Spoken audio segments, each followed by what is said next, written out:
and welcome to this very special edition of ET Now Startup Central on the occasion of ET Now's anniversary. We have with us a very special guest on the show, NR Narayana Murthy, founder of Infosys, someone who's really inspired scores of entrepreneurs, and we have him on the show today for a very special reason, to really assess the impact that India's original tech startup Infosys has had in really fueling the startup ecosystem in India. Mr. Murthy, thank you so much for joining us in this special edition of ET Now Startup Central. You know, we were just going through some data between you, other founders like Nandan Nilekani, Chris Gopalakrishnan, Shibulal, NS Raghavan, and also top executives like Mohandas Pai, V. Balakrishnan.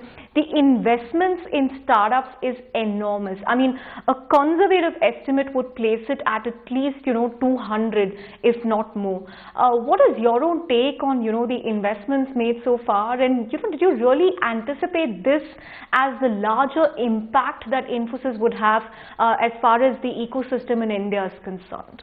Well, the reason why I founded Infosys was primarily because of my belief as I was leaving France that the only way societies can solve the problem of poverty is through creation of jobs, and that becomes possible only through entrepreneurship. Therefore, I am extremely happy to hear that there are more than 200 startups in some way responsible for creation thanks to the effort of Infosys. But did you really anticipate this happening at such a large scale? I mean, Infosys has been pretty unprecedented in, some of the initiatives that it took in terms of sharing wealth with other executives, with other founders. I mean, there were, so many stories that, about how drivers became millionaires in Infosys. So did you really see this as the larger impact that Infosys would one day have as far as the startup ecosystem in India is concerned? Well, right from day one, for example, when I shared a reasonably large percentage of equity with Nandan, Chris, etc., they were hardly a year and a half experienced, and I was probably 7-8 levels above them.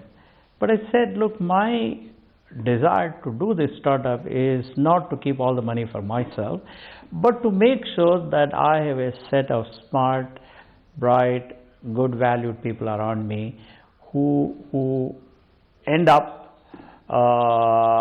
being so much better financially than they were. So therefore, I'm very happy that this has happened. And number two, as you know, we have distributed at today's prices somewhere around $13 to $14 billion worth of employee stock option plans, and that is clearly number one in India, one of the largest in the world. So therefore, I'm very happy about it. Mr. Murthy, in terms of the areas where this has been invested, the trend that we've usually seen is one IT services company really breeds another, and that breeds yet another.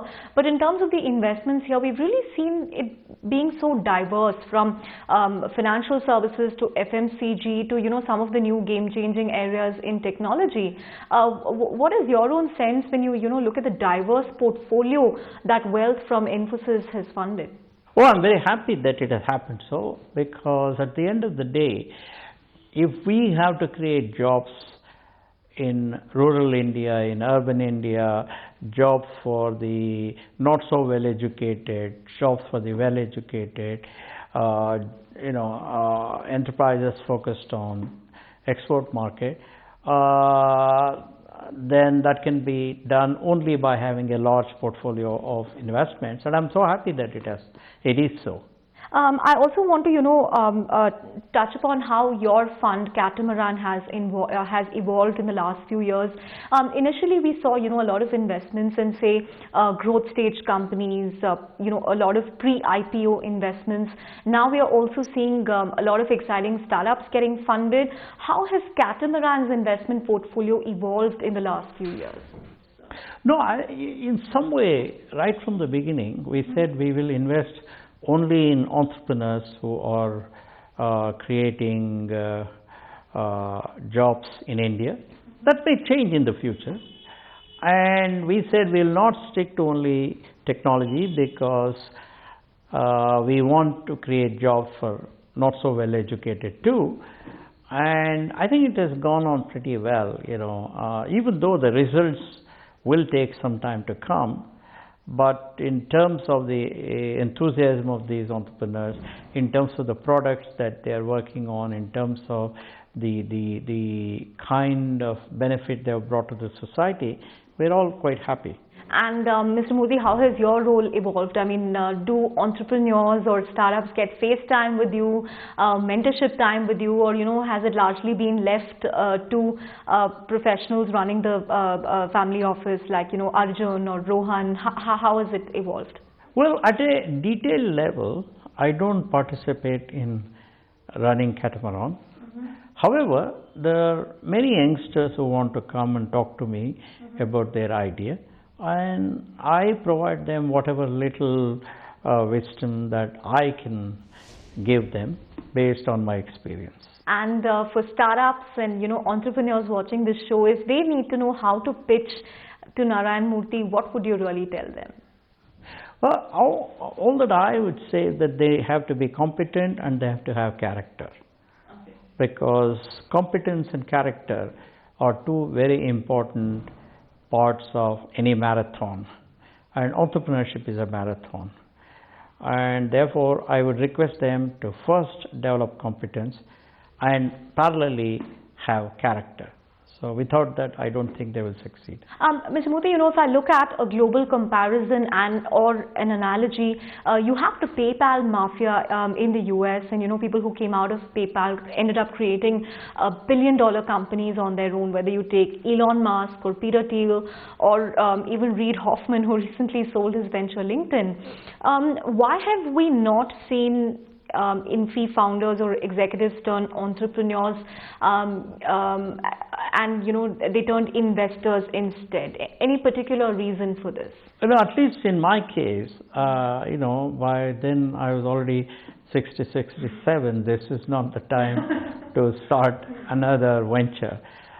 This is the time to cheer younger people, to provide whatever little help one can provide, and that's exactly what I've done. Would that be the case for others as well? They're all much younger, so probably they may have different motivations. I read that you had this rule when you were with Infosys that other executives or founders are not allowed to invest in other companies and be part of other boards. In hindsight, do you believe that allowing some flexibility there would have perhaps hastened the pace at which Infy executives could have had an impact on the larger ecosystem? Or in hindsight, do you think that was the right move to really make at that point? No, I think we were very, very clear that the engine that provided all the support to these entrepreneurs, to employees, was Infosys. Therefore, we felt that nothing should be done by any one of them to distract us from that objective. So therefore, we said every one of us should focus primarily on Infosys. And then, if there is time, people at the really senior levels, they could get some board experience. That was the rationale. And what do you make of the trend we are seeing now? I mean, where founders of unicorns or startups, they haven't given an exit yet to their own investors, but they've turned angel investors, and we see a lot of them consistently selling a portion of their holding with each funding round. What do you make of that trend? Is it a healthy trend? Well, it's very difficult for me to comment on those things because I've never run that journey.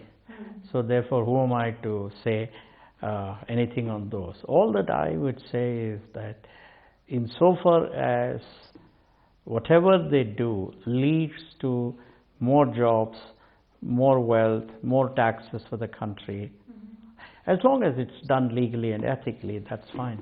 Ms. Murthy, the other dimension, of course, to all this is the role that academia needs to play in, fostering more entrepreneurship. I mean, we have had incubators, be it in IIT Madras or IIT Bombay, but one would ask, we still haven't seen a comparison along the lines of, say, a Google coming out of Stanford or a BlackBerry coming out of Waterloo. What else really needs to be done in this respect? Is it because, more money is going on the research and teaching side, and also because corporations are not giving enough back to academia? No, I think that journey has to start at primary school level. We have to change our education system to help our children use what they learn in the classroom to understand first the nature around them, and then to ask a question, how can I solve the problems that we see around us? Once our education system focuses on these two objectives, then I can assure you that this country will become most innovative. That's exactly what has happened in developed countries where entrepreneurship has flourished. But do you see that changing now? No, I haven't seen any major signals, but I hope it happens. If not in my lifetime, at least in the next 100 years. Right. And, just curious to know, do you, the other founders, Mr. Pai, Bala, exchange notes on, the investments that you've made or the kind of startups that you've funded? Do those discussions happen at all? No, not really, because at least in my case, I'm very busy. I travel quite a lot outside India. And number two, I don't get into the details of any of these investments, so I don't discuss with anybody. Right. But would you say this is unparalleled, at least in India, the impact that one corporation or one company has had as far as the ecosystem is concerned? Well, this is clearly a first, but there will be, I'm sure, as we move into the future, companies which will spawn out probably 2,000 entrepreneurs, 20,000, why not? Would you also say, this is because all of you were first generation billionaires, millionaires, so in that sense it's easier for you to sort of give wealth or, share wealth from that perspective? Oh, absolutely. I think, as I pointed out right in the beginning, I started out with the philosophy of sharing, and that has gone on and continued, and I don't see any other example of such large sharing of wealth by any other company around me. I may be wrong, but from whatever data I see on the wall, I don't see that. I hope that will change. I hope there will be many people who will say, if Infosys gave 35%, we will give 70%, and we will create double the number of millionaires, billionaires, whatever. I suppose that is needed. Right. Would you say this is your lasting legacy, Mr. Murthy, the impact that Infosys Wealth has had on so many entrepreneurs in the country? I mean, our conservative estimate is about 200 companies, but I'm sure it could be much more. Would you say that is your lasting legacy? No, I think those are very big words. That's not what I would say. All that I would say is that we started out with some values, and those values have helped us to take some actions, and we have seen that has led to financing of 200 plus entrepreneurs, and that has led to creation of some jobs. That has led to a lot of enthusiasm amongst young people. So we are really grateful for that. But finally, Mr. Murthy, if you have to really impart values, the values on which you built Infosys to other entrepreneurs, other emerging companies, how does one really go about doing that? Can these values be transmitted at scale? No, I think it all starts with how your parents have brought you up. I don't think these values can be taught at the job level. My mother was always very generous. My father didn't care much for money.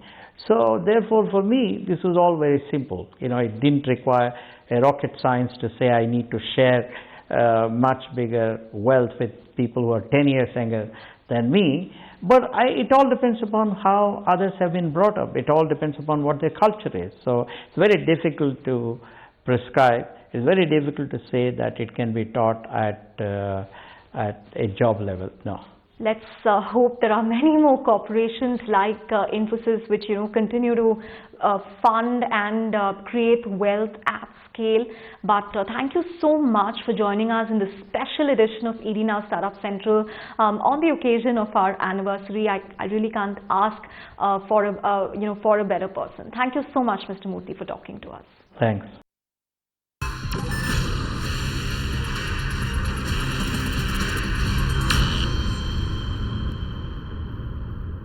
Find us on Facebook at facebook.com/etnow and don't forget to click the like button. You can also follow us on Twitter at etnowlive. To stay updated with all our programming, hit the subscribe button on our YouTube channel by logging on to youtube.com/user/etnow.